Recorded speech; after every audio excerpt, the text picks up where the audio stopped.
Good day ladies and gentlemen, welcome to another video na sasagot sa inyong mga katanungan. Naku mga kaibigan, meron na naman pong na-scam, no? Ang hirap po talaga ng kalagayan ngayon ng mga legit na mga trader at legit din ng mga customer kasi laganap din po ang mga scammers. Sila po yung mga talahib ng lipunan, sila po yung cancer ng lipunan.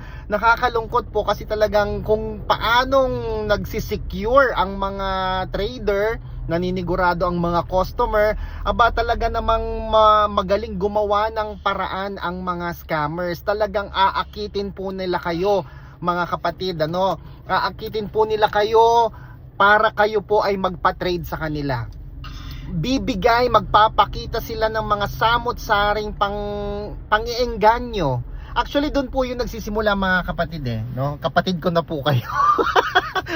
Doon po nagsisimula yung mga kaibigan. Aakitin po nila kayo sa mga offer na talagang irresistible kung tawagin. Yun talaga bang, alam mo yung parang too good to be true. Kamukha po nitong latest or recent na experience natin, dinulog po ito sa atin sa pamamagitan po ng WhatsApp. Dahil ang offer po sa kanya ng trader na ito ay magkano? 5%. Biruin mo ha, napakamura po mga kaibigan. Sa halagang 5% lang, matitrade na ang iyong TikTok Pay Later. Aba kahit siguro ako talagang madadala po ako. Mura naman yan. Sige dyan na nga rin ako magpa-trade. Pero mga kaibigan, yan po yung mga halimbawa o example ng mga illegal na mga trader. Bakit kamo? Ang pagpapatrade ho mga kaibigan ay napaka-pricey. No? Ibig sabihin, hindi po 5% ang charging. Kapag may nag-offer sa inyo ng 5%, wag na kayo magdalawang isip. Illegal po yon at scammer po yon, no? 5% na charge, scammer po yon. Wala pong ganun. Tinalo pa niya yung mga ola. Yung mga ola nga talagang may natatanggap kang pera di ba? Talagang pauutangin ka nila kahit na yun nga lang malaki talaga yung charge. Pero pautangin ka nila kahit di ka nila kilala. Yun nga lang malaki ang charge. So ganun din po sa TikTok Pay Later o sa GGives. Medyo malaki po ang charge kasi po mga kaibigan, tunay po silang nagko-convert. May mga binabayaran po dyan kasi mga kaibigan. Unang-una, yung mga legit na trader, nagbabayad din po sila ng income tax return. Registered business owner po sila. Nakarehistro po sila sa BIR. Nakarehistro din sila sa DTI, 'di ba? Tapos meron silang buwanan o buwanan na binabayaran. Meron po silang binabayaran buwan-buwan. Tapos, meron din tayong tinatawag na mga platform fees. So in short talaga mga kaibigan, malaki po ang charges. Hindi naman malaki, pero may kamahalan ang charges sa mga TikTok Pay Later o GGives Pay Later na i-convert po sa cash. Kaya pag may nag-offer po sa inyo ng mura, mag-ingat po kayo. Huwag na kayo magdalawang isip. Scammer po yan. At pangalawa po, alamin nyo namang mabuti kung sino yung mga katransak ninyo. Kilalanin naman po ninyong mabuti kung sino po sila. Makipag-video call po kayo. The least that you can do ay makipag-video call sa kanila. Kausapin nyo po sila.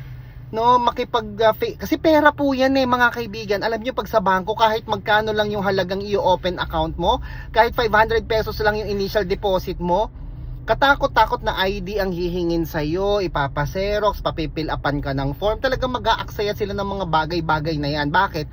Kasi pera po ang pinag-uusapan. Tandaan po ninyo ito, pag pera na po ang pinag-uusapan, kahit maliit na halaga yan o gaano man kaliit na halaga yan, napaka-importante po na huwag basta-basta magtitiwala.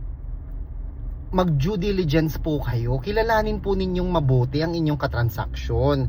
Makipag-video call kayo. Huwag kayo basta-basta magpapadala sa mga pinopost nila sa kanilang Facebook account na marami silang customer, marami nagpapatrade sa kanila, ganito na yung milyones na yung na-trade nila. At yung mga comment din doon, naku, wag din po kayo magpapadala sa mga comment doon na legit to, na 100% legit, sure talaga, sure na sure.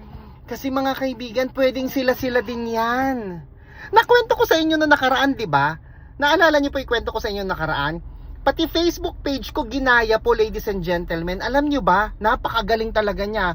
38,000 yung aking followers sa Facebook. Aba, yung ginaya niyang Facebook page ko, 38,000 din ang followers.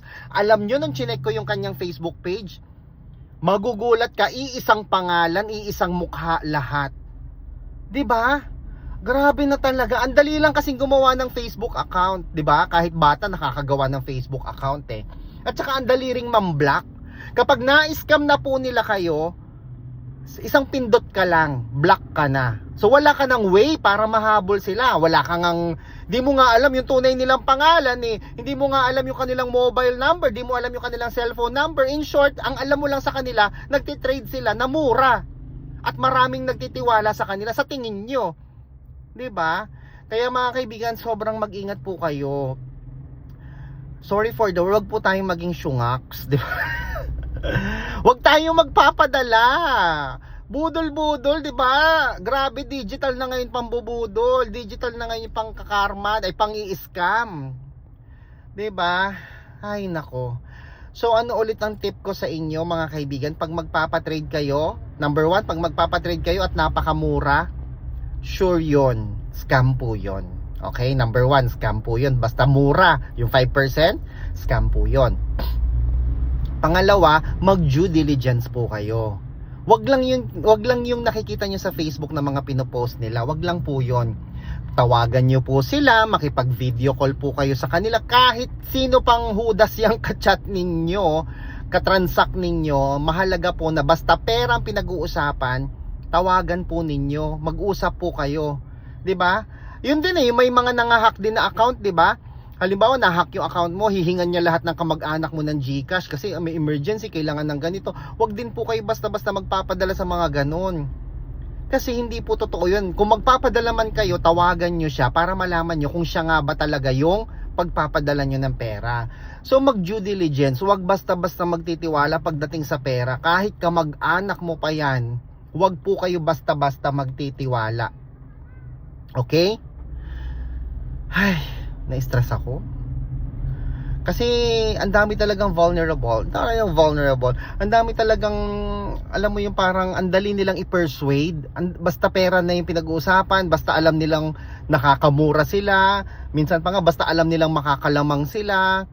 Ang ending, sa kakaasam mo ng ng isang salop, anong tawag doon? Ano yung kasabihan na yon? Sa paghahangad ng kakarampot, isang salop ang nawala. Parang ganun, 'di ba? Anyway guys, that's it for today. Reminder po sa inyo, saan ako nanggagaling? Meron kasing customer ko yung na-scam. Tumawag po siya sa akin. Nung tumawag siya sa akin, na-scam na siya nung tumawag siya. So, yon. At sabi ko sa kanya, kausapin niya yung kausap niya, yung katransaction niya na yon. Binigay ko yung Facebook account nung taong yon. Sabi ko, kausapin mo siya, maging mahinahon ka na ibalik niya yung pera mo, ganun. Pati yung pangalan niya, basta napakaano talaga. Wala na tayong magagawa dun eh. Kundi talagang habulin, okay, i-post mo na lang kung sino man siya. Ay, hindi nga natin sure kung siya din ba talaga yun o baka pati yung Facebook account na yun, ninakaw lang din. Grabe talaga ngayon. Ang dami po magnanakaw, kaya mag-iingat po kayo. Alam nyo, napakaganda ng teknolohiya ngayon eh.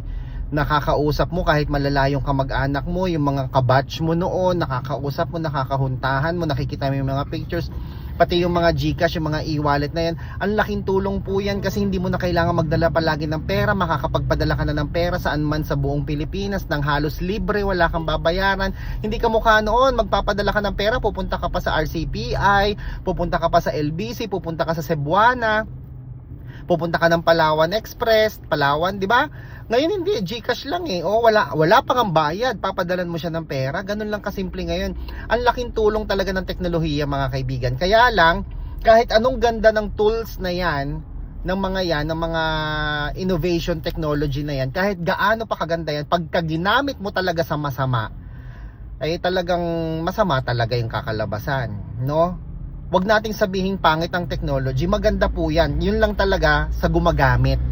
Kung sino po yung gumagamit. Kapag masama ang gumamit, malamang masama din talaga yung kalalabasan. Pero kapag ginamit mo to sa mabuti, sa tama, maganda po siya. Malaking tulong yung mga teknolohiya ngayon. Wag lang talaga gagamitin sa masama. So yun lang mga kaibigan, na stress talaga ako, sumakit ang kokote ko. Sumakit ang ulo ko, guys. So that's it for today. This is Chico. Enjoy the rest of the day and God bless po.